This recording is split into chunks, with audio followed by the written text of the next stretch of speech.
5, 4, 3, 2, 1. Malam ni kita nak CPI. Pak Long steady tu ni. Pak Long terkabai tu. Depo $1000. Kena masuk. Let's go! Let's go Pak Long. Pak Long dah masuk. Let's go. Terkabai tu tekan aja. Bismillahirrahmanirrahim.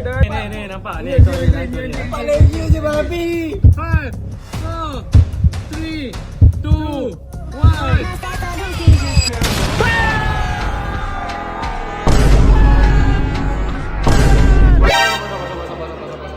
Oh no. Pak Long MC. Dia 55 pip. Satu sangat.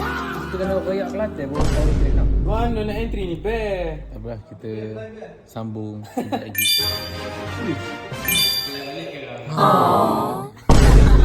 Kau tak tunjuk bicep tadi kau dah boleh cash out.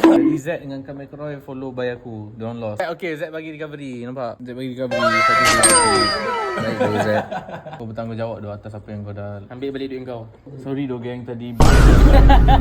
Sementara dia nak close by tadi, ada skandal. Tak ada profit ada. Ni satu pik. So kau nak tahu dah kan nak pilih mana? Pilih Pak Long. Pilih apa lagi? Paling tenang je. Transparent. Ya tak transparentnya. Ni 166. Follow dia raya Golden Boy Tadi dah berkali-kali asal daripada atas ni. Sekarang saya lagi.